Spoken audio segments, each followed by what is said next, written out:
Hello and welcome back to Breaking Ground on iPropertyRadio with myself, Carol Tallon. You can contact us on social media at iPropertyRadio or email hello@iPropertyRadio.com. Now, following on our theme today, which is all around the National Construction Summit, which is coming up on the 21st of March at the Sports Ireland campus in Blanchardstown, our next guest is Fergal Lalor, Managing Director of Lalor Consultancy. And Fergal is going to talk us maybe through some of the more innovative side of construction and modern methods of construction that people can expect to see when they attend the event. Fergal, you're very welcome. Thank you for joining us today. Thank you, Carol, for having me. Fergal, you might just start by maybe telling us a little bit about your own consultancy, Lalor Consultancy. What kind of projects are you involved in yourself? Yes, it's a technical advisory business. It's a new business, less than a year old, and comes on the back of almost 30 years industry experience on both client side consulting and more laterally as a main contractor. The business is focused in on advising clients on offsite construction and large project development with a bias towards the PPP market and the social housing bundles that are currently in the market. Fergal, what's your take on where we are right now in terms of MMC adoption? So, for example, there's certainly a national conversation going on, and a lot of that is pointing to MMC almost as an emergency response when we know that the potential is so much greater than that. So, because you have the perspective of working across a number of different projects with different clients, where would you say objectively Ireland is in terms of MMC adoption? Indeed, and I think the use of modular construction for the Ukrainian is a very appropriate response. But I think the use of 3D volumetric as a single unit is appropriate for that, but perhaps difficult to extrapolate that to its impact on the wider marketplace, and particularly in the space of the 3-bedroom semi-detached type housing model. For which there is quite a significant difference between the singular volumetric and the 4 modules that would form the basis of a 3-bedroom semi-detached house. I think the Irish market has been predominantly based on the 2D panelized system and less so on the 3D volumetric in relation to residential. I think we've had some great experience and there's a number of very successful companies delivering 3D volumetric in the educational space, but less so in housing. And I think if we look to our nearest neighbour in relation to the experience in that market, you've had a number of high profile businesses there that have struggled in terms of House and Caledonian Modular. And you've 2 very large companies with Top Hat and L&G Modular that have had huge amounts of money poured into them and really struggling to the traction to get their role. And then you look at John Fleming and Vision Modular and Tide Construction, where that's working extremely well because of the vertical integration of those businesses. And that comes back to the essence of offsite manufacturing, which is involving from the client, involving the manufacturer at the early stages, and DFMA being the key and repetitive aspect of that being a successful model. Very good. There's a few things in what you've said there maybe that we might certainly want to unpack. So, for example, you talk about maybe the difference between some public and private sector on the procurement side, particularly look at the Irish marketplace. Has the state stepped up as one of the largest procurer of construction in Ireland? Has the state stepped up to enable MMC? I think it has taken the correct steps. I mean, one of the most recent publications by the Department of Housing is the Design Manual for Quality Housing, and that accepts the pattern design approach to design for manufacturing and assembly. So that's a very important part. Large public procurements are allowing for various types of structural response, whether that be timber frame, masonry, or a panelized solution. So I think public procurement is very cognizant of not prejudicing the outcome, but I think you have to look at scale factors. You have to look at how far a planning permission has prejudiced the solution that is envisaged. But it's no doubt the case that the optimal solution for MMC is when the appropriate design consultants are involved at the very earliest stage, and the most successful outcome is there. I guess planning permission drawings typically bring us, depending on the discipline, but probably bring us around 25 to 30% of the design journey. And if their efforts are to give maximum opportunity, there's a trick that's being missed in terms of that offsite manufacturing journey. So I think that if public sector clients can make that decision from the outset, I think that will benefit everyone. I think it's a very important point you're making there about kind of early engagement. And we know that, private bodies and organizations like the RIAI have done great work towards the design for manufacture and assembly. So you've talked about maybe what the public sector is doing. Has the private sector embraced this at an early enough stage? I think there are certainly large private sector developers who are cognizant of the control of their own supply chain, both in terms of the material and labor availability. And you've seen that in consolidation of businesses becoming vertically integrated and going back to the vision modular and tight construction model. I think that model will be replicated, and that addresses some of the biggest challenges that we've already discussed, which is that early involvement. So when that decision is made before even the planning permission drawings are commenced, then I think that vertical control, that ability to design to the pattern design, limit the number of housing typologies, will all lead to the most successful and optimal outcome. Fergal, there's a couple of things, when you talk about vertical integrations and scaling factors and control of the supply chain in a country and a marketplace the size of Ireland, that's all coming back to the same thing, which is manufacturing facilities being acquired, so that actually their pipeline then is almost exclusively with maybe one developer or with one main contractor.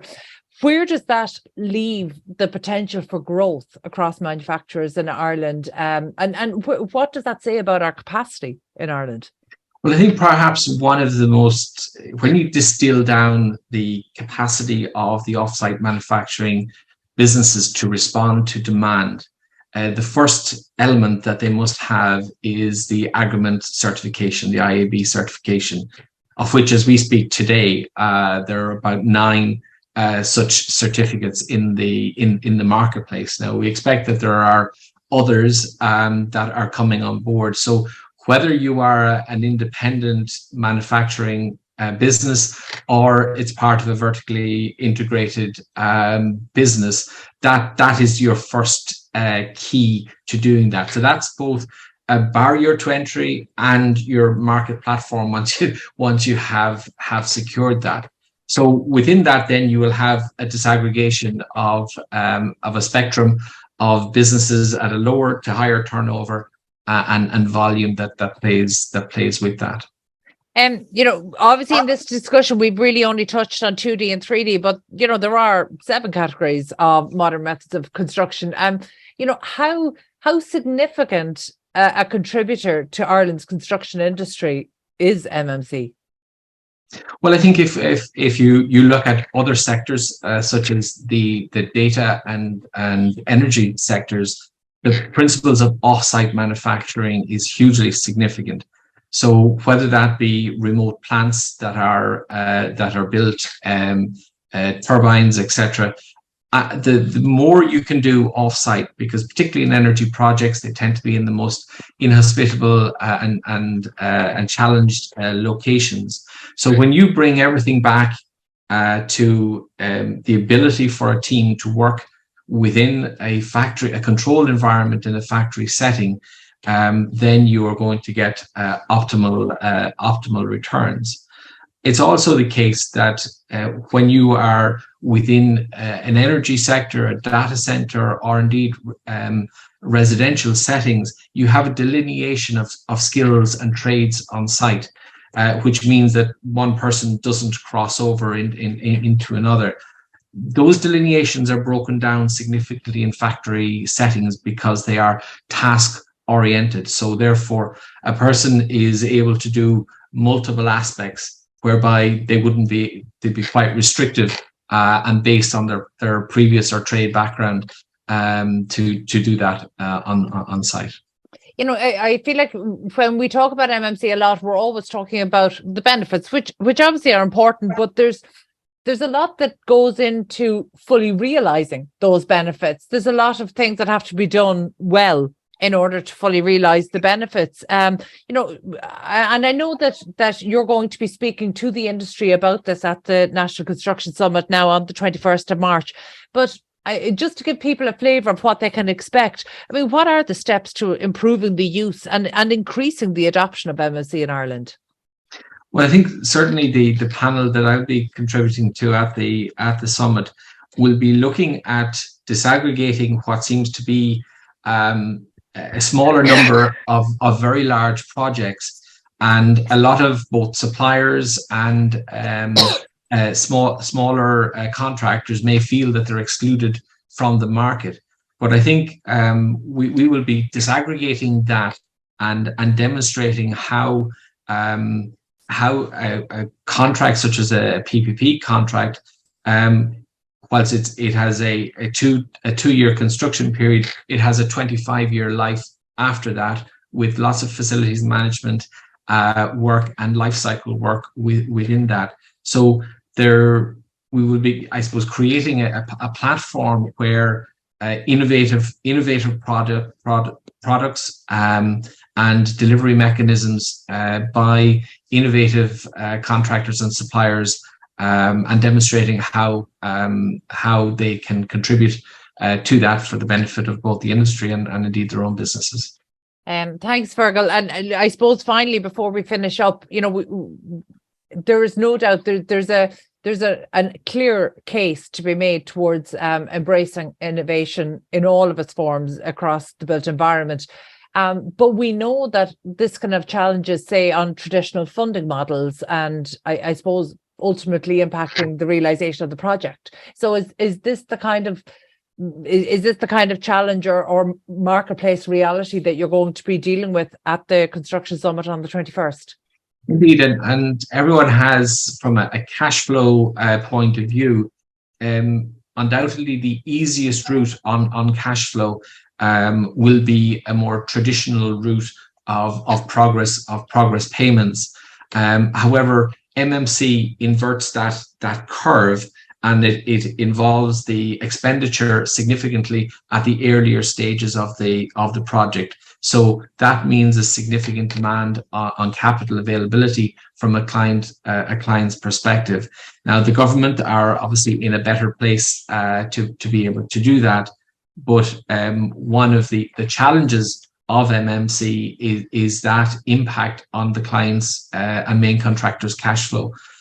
So that again supports that vertically integrated solution where all of the benefits and synergies of that work together. So I think the challenges for the MMC world is to be able to demonstrate that the overwhelming benefits that it brings in time, cost, and quality outweigh the negative aspects, if you like, on funding, because the cost of funding will be greater in the use of MMC because you are effectively funding the project to a greater extent at the early stages. And that makes sense, Fergal. I suppose finally, as a sector, are we doing enough to bring all of the stakeholders, whether they're state, private sector, are we doing enough to bring the stakeholders along on this journey with us? Well, I think, you know, we've probably been talking about MMC for the last 2 years. We've talked about innovations. There's lots of conferences. There's lots of CPD days around this. But ultimately, it's down to the market demand that is there, and it's probably more external pressures that will do that, such as the unavailability of labor or key materials for the sector. So necessity will support that innovation. So I suspect we need a step change in that demand, and that will come from both the industry itself realizing the benefits, but also perhaps some external factors driving that necessity as well. Okay, look, certainly the National Construction Summit, which is taking place at Sport Ireland campus in Blanchardstown on the 21st of March, I think it's a good place to continue this conversation, and certainly I look forward to attending the panel and hearing what yourself and your peers have to say on that. So thank you so much for joining us today. That was Fergal Lalor, Managing Director of Lalor Consultancy. We need to take a quick break now. Stay tuned.